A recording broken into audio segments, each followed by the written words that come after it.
I'm back. I hope this is right. Yikes. Alright, I'm back. So, I was just saying about communication. Make sure that your line of communication is open with your mate. Take whatever time you need after you get a big fat negative. Don't rush things or allow your RE to rush you into another cycle if you're not ready. I'm telling you. I always tell people, don't give up. The only way you know you're not going to have a baby is if you give up. But I do say take the time that you need, because your body needs time to rest. Your spirit needs time to be built up, to go through that battle again.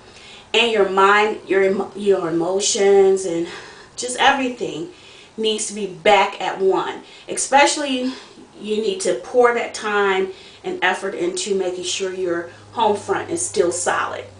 Because a lot of times when we get the bad news, we want to shut everybody out. We feel like nobody understands us. We're aliens. No one in their right mind can understand how we are feeling. Which that's the lie of the devil. It's a lot of us out here who have been through that. And even with me, my first IVF cycle, I was devastated. I was devastated.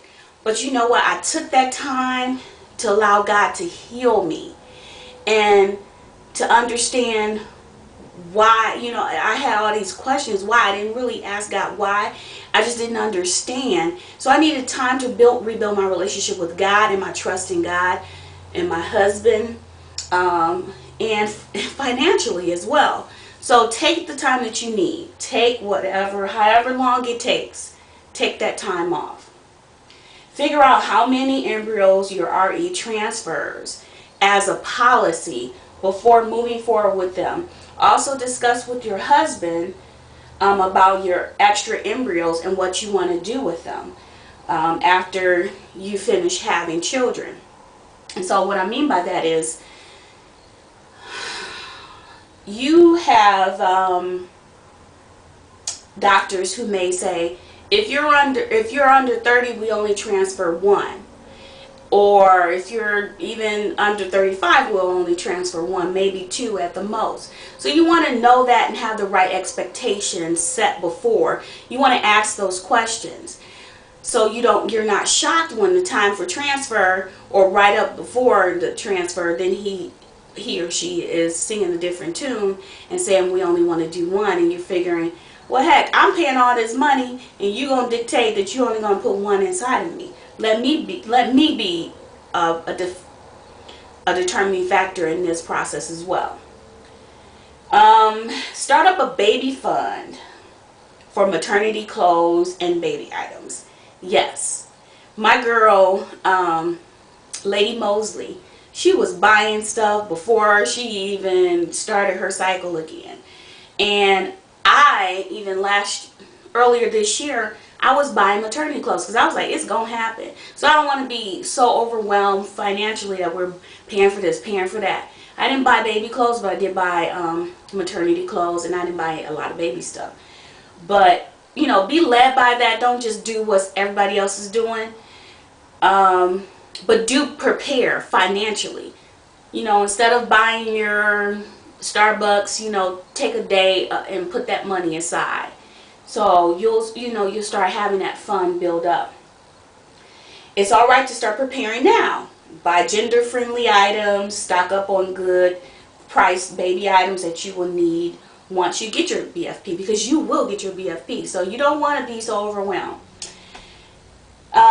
Discuss with your hubby how you would discipline your children. I already said that. So make sure that you have at least one person you can confide in about what you're going through. That is so important, because you're going through, especially if you're going through IVF, you're going through something. Your hormones is here, there, and everywhere because of the fertility drugs that they give you. So you want to be able to at least bounce stuff off of people that you can talk to and share your feelings, even if that means you go and find, you start getting counseling. If you have insurance that gives you the ability to go and see someone to talk about it and just get that off your chest.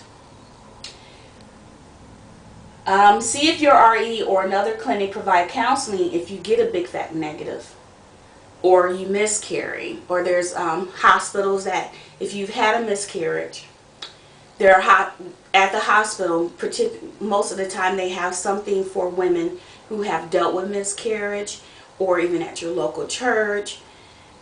It's good to be able to be around people who can help build you up. The Bible says iron sharpens iron. So I would submit to you, if you're, going through, the big fat negative. I know my clinic did the counseling for those who did not end up getting a chemical or a negative,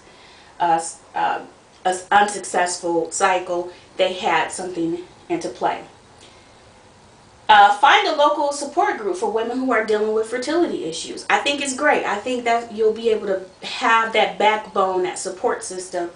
So, when you're going through whatever, you have somebody that you can talk to and be able to help other people. It was something else. Oh, for those who are trying to conceive naturally, have fun baby making. Oh yeah. Keep it interesting. Don't do this. Oh my, I'm ovulating and my temperature is right. We got to do this. Still keep it romantic. Your husband is, yes, he's a man, but he still needs to be, So have fun. There are other things that I have, suggestions, nuggets is what I will call them. If you have any questions, inbox me, but I just really wanted to just give those and get this information to you. I love you guys. Thank you to all my subscribers, those who have been with me from day one, and those who have recently subscribed as of today. I really appreciate you all, and I'm praying for you all. Those who are on my prayer list, I'm praying for you all, and I'm expecting great things from you. God bless.